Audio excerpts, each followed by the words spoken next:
Salam alaikum, salut à tous. Désolé s'il y a moins de vidéos, mais je vous rappelle que je fais des posts écrits puisque j'ai pas forcément de la connexion. Des fois, j'ai même pas internet parce que je fais toujours le tour du monde de la plongée.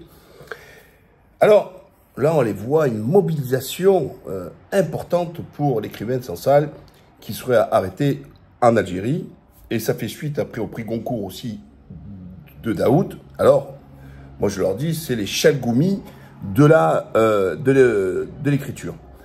Je ne parle pas de leur talent d'écrivain. Je ne suis pas assez professionnel pour la qualité. Je pense qu'ils ont ces qualités-là. Je n'en enlève pas.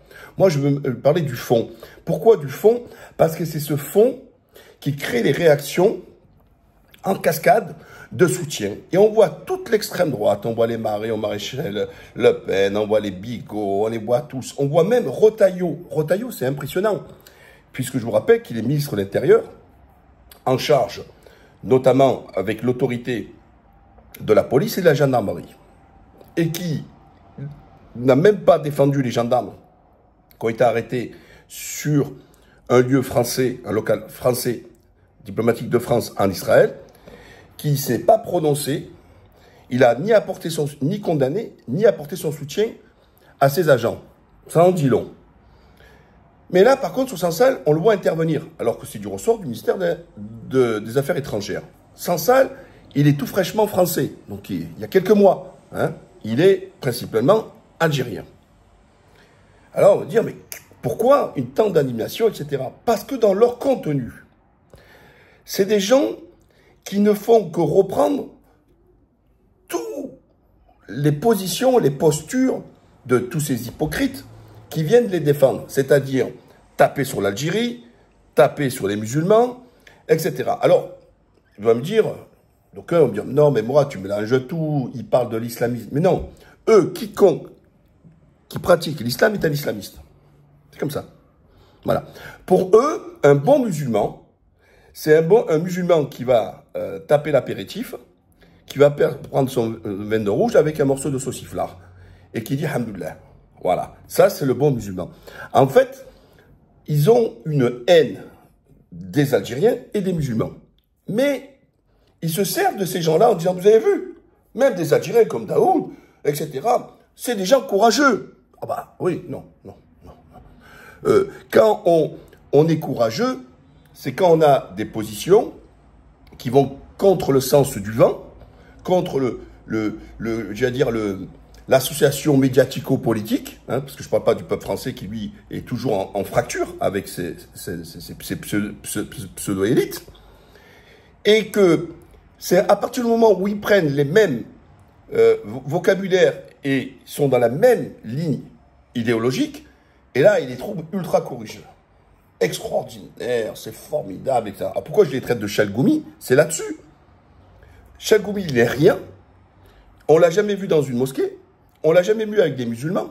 Il est toujours avec Marek Alter. Il est toujours avec le CRIF. Il sort du bois seulement quand il faut défendre Israël contre les Palestiniens, alors que à l'origine, c'était un mec qui pleurait, qu'il était contre Israël, etc. Parce qu'ils l'ont retourné.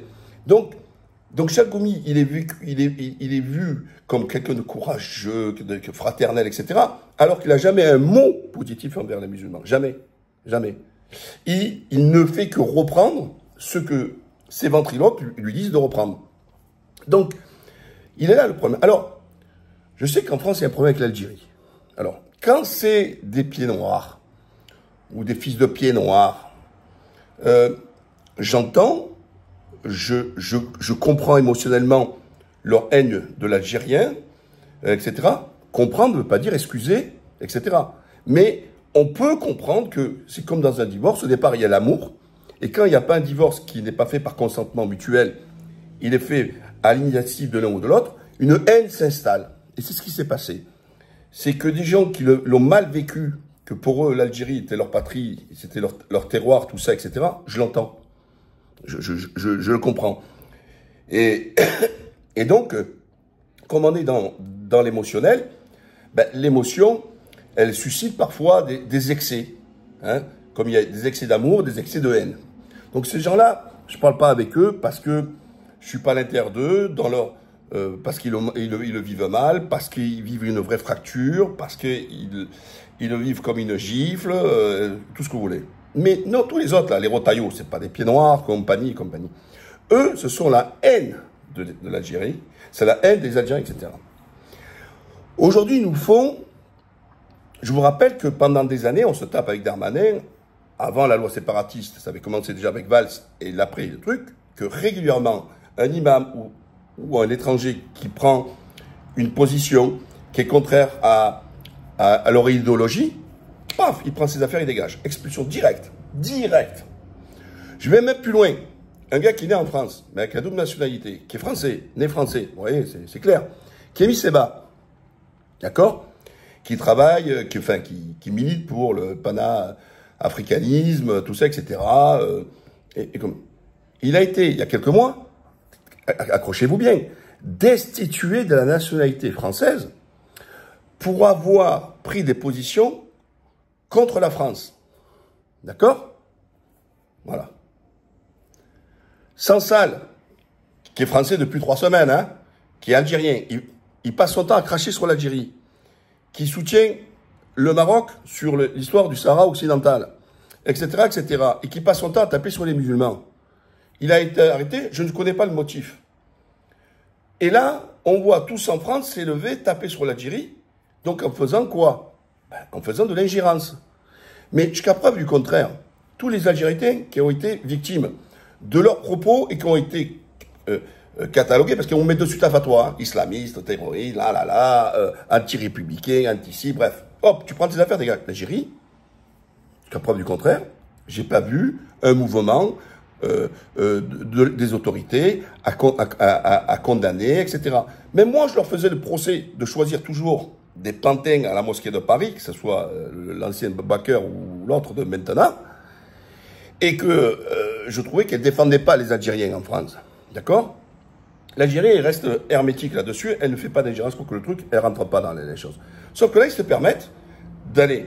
Alors, je ne connais pas les motifs de l'interpellation et la législation algérienne sur lequel ils se sont appuyés pour pouvoir l'interpeller. Mais par contre, on sait tous les propos qu'il a tenus. Donc, il doit répondre en tant qu'Algérien, sur le territoire algérien, des lois algériennes. Et là, ils sont tous là, mais c'est inadmissible, ils font truc. On a eu Netanyahou, Galland, qui ont été mis en accusation, enfin, comment dire, poursuivis pour crimes de guerre, etc., par la CPI. Vous voyez dans le Figaro, il y a Sansal qui est au-dessus, et le truc, il est un petit un peu en bas. Mais pourquoi un tel déséquilibre? Comment un Sansal, ça vaut plus qu'un Netanyahou, avec ce qu'on sait, ce qui se passe dans le monde? Non mais, hallucinant, hallucinant. El Razoui, quand elle prenait des postures où elle tapait sur les musulmans, elle se régalait. Et elle était invitée de partout. Oh, elle a été la Marianne, carrément. Ils l'ont fait Marianne. Comme Daoud, ils l'ont fait Goncourt. Ou etc. Donc ça veut dire que là, ils y vont à coups de superlatifs, à coups de waouh, waouh, waouh, waouh, waouh, courageux. Mais depuis qu'elle a pris position pour défendre les Palestiniens, silence radio. Quand ils en parlent un peu d'elle, ils ne respectent pas le contradictoire, c'est-à-dire qu'ils ne demandent pas à elle son opinion, il la massacre. On lui a coupé le robinet, on lui a coupé le micro, et on l'a ostracisé. Il y en a qui demandent carrément de l'enlever le marine. Mais pourquoi? Qu'est-ce qu'elle a demandé? Elle a seulement pris la ligne des Nations Unies, de la CPI, de tout ça, qui condamne, qui relate ce qui se fait comme un massacre à Gaza, etc. et compagnie. Ah ben, vous avez bien vu. Donc, ils ne sont pas dans l'esprit, comme ils disent, eux, voltairiens, parce qu'ils disent, oui, mais il faut défendre ces écrivains. Mais tout ça, c'est du pipeau. Si c'était que sur la partie des écrivains et la liberté, c'est respecter les différents points d'opinion, que moi j'accepte. Qu'on peut dire que chacun a une opinion, qu'elle peut être divergente. Sauf que eux, non, c'est faux. Eux, si vous n'allez pas dans leur récit, dans leur idéologie, vous êtes en marge, ils vous disqualifient, ils vous traitent de tout ce que vous voulez, pour vous isoler, etc.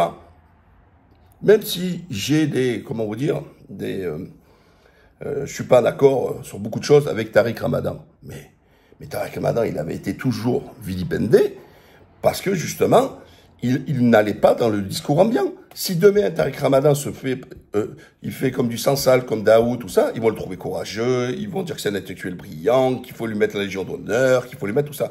Vous comprenez bien? Il se met dans la posture de voltairien, mais il n'y a rien de Voltaire. C'est un peu comme CNews, qui vous parle de la liberté d'opinion, et il n'invite que les gens qui ont la même opinion. Non, ça c'est pas la liberté d'opinion, c'est imposer une opinion. Voilà. Il ne parle que d'immigration, que d'islam, que d'idée de la laïcité. Ça occupe, quelle que soit l'actualité, hein. Port d'achat, on n'en a rien à foutre, c'est que là-dessus. Mais en même temps, c'est eux qui se mettent en chef de la vertu. Mais ça devient hallucinant, ce truc-là. L'Algérie donne des boutons à certains. On les voit bien même sur l'histoire de l'immigration, tout ça, etc. Vous voyez, mais c'est l'Algérie, etc. Toujours, il y a quelque chose. Mais toujours pareil, c'est... Moi, ce que je leur en veux, je préfère toujours qu'un ennemi ou un adversaire, il assume. Vous voyez, on peut dire ce qu'on veut sur Meir Habib, mais au moins, il déguise pas son truc. Il assume. Je suis un sioniste, je suis pour l'État, je suis pour voilà. Donc, à la rigueur, je respecte mieux parce que je sais je combats ses idées, mais au moins intellectuellement, il est honnête. Mais eux, c'est des faussaires. Ce sont des hypocrites. Ils viennent toujours nous sortir avec un grand discours de Voltaire. Mais qu'est-ce que c'est l'esprit de Voltaire? C'est accepter que l'autre qui pense différemment puisse le dire. Mais ils ne le sont pas. Dès que vous prenez une position, ils vous massacrent. Par exemple, quand à l'époque, moi, j'avais condamné la Gay Pride, de suite, je suis homophobe. C'est comme ça. Donc, chaque fois que vous prenez une position qui ne va pas dans leur sens, bam, ils vous disqualifient. Au limite, il faut vous enfermer, perpétuer. Si vous pouvez mettre la peine de mort, ils vous mettent la peine de mort. Donc, vous voyez, ils sont dans l'excès de réaction. Et là, ils viennent juger l'Algérie du pourquoi, du comment ils ont fait ça. Mais ça devient hallucinant. Mais quand je vous dis hallucinant, c'est hallucinant. Donc, ouvrez bien les yeux. Encore une fois, c'est pas pour jouer la victimisation. J'essaie de vous éclairer que, tout simplement, leur haine du musulman, la haine de l'Algérien, il est toujours déguisé par, comment on pourrait vous dire, par des postures soi-disant, comme ils disent, républicaines, tout ça, etc. Souvenez-vous bien, la RDA, République démocratique allemande, la République démocratique du Congo, chaque fois qu'il y avait à l'intérieur du nom d'un pays le mot démocratique, il n'y avait rien de démocratique. Eh bien, il en est de même avec ces pseudo-républicains. Chaque fois qu'ils utilisent les mots, les valeurs de la République, tout ça, c'est pour mieux camoufler leur extrême. Vous voyez, tout ça, c'est du vent. C'est complètement du vent. Voilà. Donc, et on le voit bien en politique et tout ça, etc. Quand ils disent quelqu'un de courageux, c'est quelqu'un qui crache sur son identité. C'est quelqu'un qui crache sur l'Algérie, sur les musulmans, etc. Là, il vous adoube, il vous trouve extraordinaire. Non, aujourd'hui, depuis des années, le courage, c'est d'être contre. Mais là, c'est ça le courage. C'est pas aller dans les lieux communs, dans leur narratif. Le courage, c'est justement quand on est dans une position minoritaire à défendre une position. C'est ça le courage. Mais quand on dit ce que la majorité de cette élite, cette pseudo-élite, parce que pour moi c'est une élite de rien du tout, c'est ça là. Vous comprenez bien. Là, la distinction. C'est en cela que je leur en veux. Parce que ce sont des hypocrites et qui l'assument. Dites, je déteste les Algériens, je déteste les musulmans. Voilà, bon, on sait qu'il y en a à faire. Mais ne venez pas nous maquiller ou vous servir de vos marionnettes, là, les Sansal, les Daoud, les Si et compagnie, les Chalgoumi. On a compris, quoi, je veux dire, c'est clair. Ceux qui n'ont pas compris, j'espère qu'en écoutant, vous avez compris. Alors n'oubliez pas, abonnez, partagez et à bientôt, bye bye.